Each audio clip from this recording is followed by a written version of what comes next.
So this is my van. I've been driving for about a month now, and I'm going to show you how all my stuff works. Fair warning, this video is a few minutes long, but I got a lot to show you, so bear with me. So this is my key. It's a very normal key, except for the fact that it has a Velcro on the back of it, so I can pick it up with my wrist braced like this. And this smaller button is my easy lock release button, which I use to get out of the car, and this also has Velcro on it, and I'll show you more about that later. Now to open my ramp, I push this button twice on my key, and the door slides back and the ramp comes out, and there's a light underneath the ramp so I can see it at night. I drive in, and there's the easy lock box attached to the floor that locks my chair into place when I drive. There's a better look at it. Once I'm inside, I push this button, and that brings in the ramp and closes the door behind me. And now I had to pull the car out of the garage so you guys could see better. And now I pull up behind the steering wheel to lock myself into place to drive. Now you see this yellow button right here, that is next to my head whenever I drive, and I push it with my head to control things like my turn signals, my headlights, my windshield wipers, my horn, all that kind of stuff. Now you may have noticed that the seatbelt was already buckled, and that's by design. I never have to buckle it or unbuckle it. I'd have it locked in a position so that I can just drive right up and it's in a good spot. And now that I have the seatbelt where I want it, I will drive the rest of the way forward and lock myself into place. There, and now I'm locked in, and here's what it looks like from underneath, the bolt that's attached to my chair locking into place. Now here's the touchscreen control panel that I use to put the car into gear, but it also controls my windows and my air conditioning and heat. Now I'm going to turn the car on. It's going to make a bunch of noises real quick, a bunch of beeps and buzzes and all that. It's just the system booting up.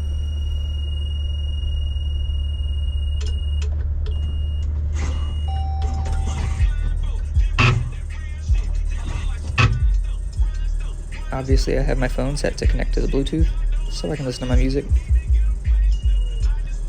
One more step, I have to move this thing a little bit, and then I'm ready to go. Now the first thing I do is lock my left hand into place into this tri-pin, so it holds my hand in place and my wrist, so I'm not going anywhere, and I lock this one in first because gas and brake is on my left hand. And then I put the car in reverse because I'm in my driveway. And then I lock my right hand into place, which controls my steering. Locking my hands in can be a little bit slow sometimes, but it's not a big deal. I didn't want the tri-pins to be too loose so that my hands move around too much. This van does have a backup camera and a really cool 360 camera, but I'm just used to using my mirrors more than anything still.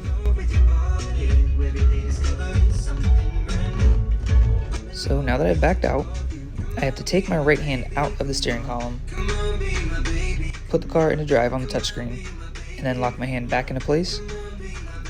And when I lock in to drive for real, not just back out, the annoying part is trying to get my thumb around that front pin, because that is what makes me feel most secure in having my hand locked into place. And sometimes that can take a little bit. And now we're driving, and in a second I'm going to use my turn signal, and you might hear a little voice say left. There it was, and that's just what happens whenever I push that little yellow button that's next to my head. It'll cycle through out loud all the options that I can use with that button. Now for the purposes of this video, I didn't actually need to go anywhere. I just drive around the neighborhood and the neighborhoods around where I live, just so I can show you guys how everything in my car works. And so you can see kind of what my hands are doing and what the steering wheel and all that stuff looks like when I'm actually driving. And if you know me, you obviously know that I have to bump my music whenever I'm driving. And since I obviously can't take my hands out of place while I'm driving, otherwise I'll crash, I am able to change the song with my voice using Siri. Hey Siri, next song. Now in a second I'm going to hit that little button next to my head and cycle through a bunch of the options so you guys can hear what it sounds like. Left, right, horn, headlights, flash, wash, cancel wipers, normal wipe. And then I pick normal wipe so I can just stop it on whatever option I want.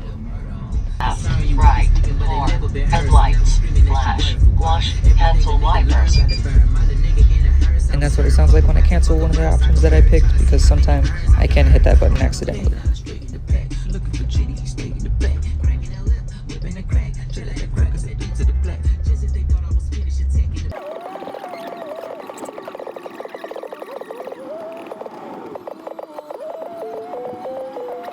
And now I'm going to pull back into my driveway and into my garage.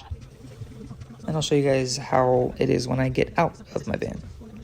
I'll park where I need to, and then I will turn it off using the touch panel and this extra button.